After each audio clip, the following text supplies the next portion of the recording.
गुरुग्राम के एक छोटे से मोहल्ले में रहने वाले 37 साल की एक दर्जी की पत्नी ने 28 जुलाई 2025 को पति की गुमशुदगी की रिपोर्ट दर्ज करवाई। 2 दिन बाद फिर से पत्नी ने एक और रिपोर्ट दर्ज करवाई कि उसके पड़ोसी ने उसका रेप किया और वीडियोस बनाकर धमकाया कि वो किसी को ना बताए। बस फिर क्या था, दर्जी के गायब होने को लेकर शक की सुई भी पड़ोसी की ओर घूम गई। लेकिन जैसे ही पुलिस ने उसे गिरफ्तार किया तो एक अफेयर से लेकर इंदौर के राजा रघुवंशी मर्डर केस और मेरठ के नीले ड्रम वाले सौरभ हत्याकांड केस तक ऐसा कनेक्शन निकला कि सब चौंक गए। आखिर क्या हुआ था दर्जी विक्रम के साथ? पूरी कहानी जानने के लिए बने रहिए हमारे साथ जुर्मोस्कोप के इस एपिसोड में।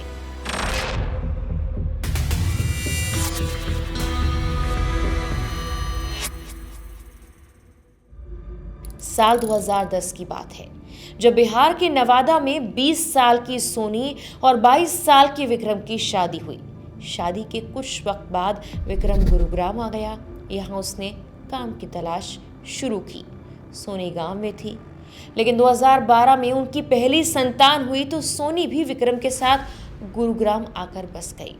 धीरे धीरे विक्रम का काम चल पड़ा।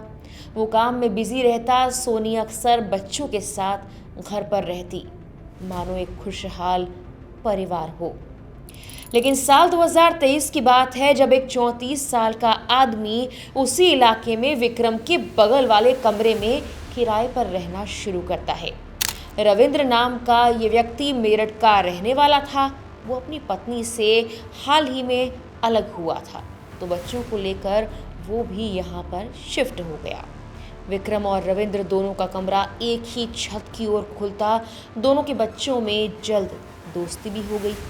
लेकिन 28 जुलाई 2025 को अचानक सोनी पुलिस स्टेशन जाती है और वहां कहती है कि 27 जुलाई से मेरा पति लापता है। थाने में केस दर्ज कर लिया जाता है, लेकिन पुलिस को एक बात समझ नहीं आती। थाने के एसएचओ को लगा कि पति के लापता होने के बाद 27 जुलाई का पूरा दिन निकल गया, 28 जुलाई की भी रात आ गई और इतने वक्त तक आखिर सोनी चुप कैसे रह सकती थी? पति लापता था, क्या उसे चिंता नहीं हुई थी? खैर, इसके बाद पुलिस ने उसके कॉल डिटेल रिकॉर्ड की जांच की। पुलिस को पता चला कि उसने 28 तारीख को अपने पड़ोसी से फोन पर 1 मिनट के लिए बात की थी और कॉल लॉग डिलीट कर दिया था। अब पुलिस को मामले में कुछ गड़बड़ लगी, लेकिन पुलिस इस मामले को लेकर छानबीन आगे बढ़ा रही थी कि 3 दिन के बाद 31 जुलाई को सोनी एक बार फिर से पुलिस थाने पहुंच जाती है और इस बार वो एक और शिकायत दर्ज करवाती है। इसमें वो कहती है कि उसके पड़ोसी रविंद्र ने मार्च 2025 में उसके पति के काम पर जाने के दौरान उसके साथ बलात्कार किया। सोनी ने दावा किया कि रविंद्र ने घटना का वीडियो बना लिया और धमकी दी कि अगर उसने किसी को बताया तो वो क्लिप सार्वजनिक कर देगा। फिर उसने कहा कि उसे शक है कि उसी पड़ोसी ने उसके पति यानी विक्रम को किडनैप किया है। पुलिस अब इस मामले को लेकर रविंद्र के पास पहुंचती है और तुरंत उसे दबोच लेती है। लेकिन इसके बाद जो खुलासा हुआ उसने सभी को हैरान कर दिया। रविंद्र को जब पता लगा कि सोनी ने उसकी शिकायत की है तो वो टूट गया और फिर धीरे धीरे उसने सच उगलना शुरू किया। बताया कि कैसे उसने और उसके 3 साथियों ने ही विक्रम को सड़क से पकड़ लिया, फिर दूर ले जाकर उसे बेरहमी से मार डाला। पुलिस ने आखिरकार उसकी निशानदेही पर विक्रम की बॉडी बरामद कर ली।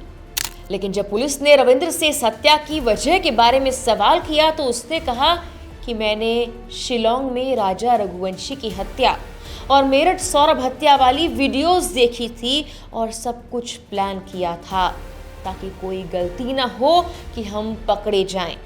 तो पुलिस ने जब सवाल किया कि हम, तो रविंद्र कहता है कि उसने ये सब अकेले नहीं बल्कि सोनी के साथ मिलकर किया।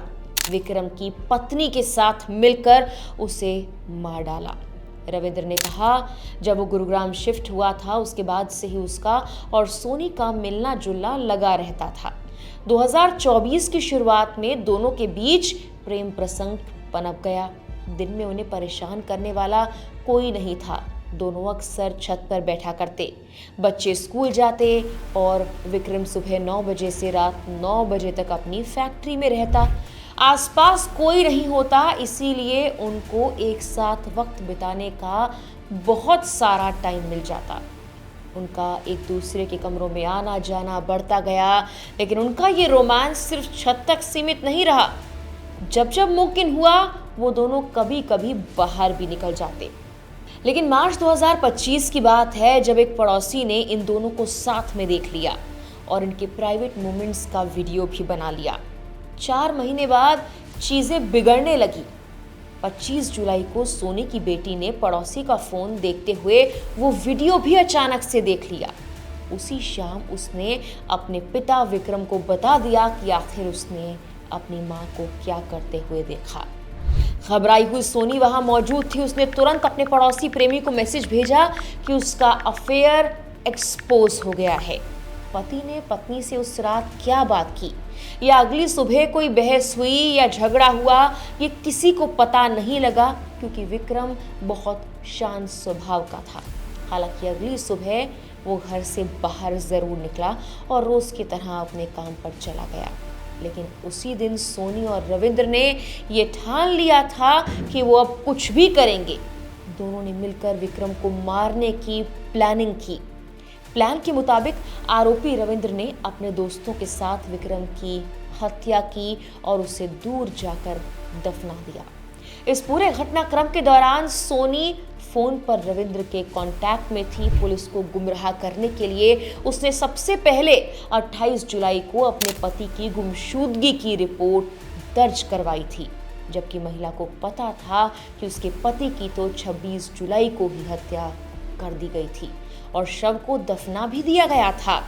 लेकिन जब महिला ने ओवर स्मार्ट बनते हुए खुद को बचाने के लिए रविंद्र पर रेप का आरोप लगाया तो रविंद्र भी डूब गया, क्योंकि ये तो उनके प्लान का हिस्सा था ही नहीं। और ऐसे उनकी करतूत का खुलासा हो गया। रविंद्र ने पुलिस से कहा कि सोनी ने मुझसे वादा किया था। उसने कहा था भले ही सबको उनके अफेयर के बारे में पता चल जाए, वो कभी उसे नहीं छोड़ेगी। रविंद्र ने कहा कि लेकिन सोनी ने ही मुझे आखिरकार फंसा दिया। इस मामले को लेकर पुलिस ने हत्या में कथित तौर पर सहयोग करने वाले मनीष और फरियाद नाम के 2 और लोगों को गिरफ्तार किया। पुलिस ने रविंद्र के चाचा संतरपाल को भी गिरफ्तार किया। इसी चाचा ने शव को दफनाने में रविंद्र की मदद की थी और पुलिस हिरासत में सभी को भेज दिया गया। सोनी को न्यायिक हिरासत में भेज दिया गया है और ऐसे खून से लिखी इस प्रेम कहानी का अंत हुआ और 2 परिवार बर्बाद हो गए। जुर्मोस्कोप के इस एपिसोड में इतना ही।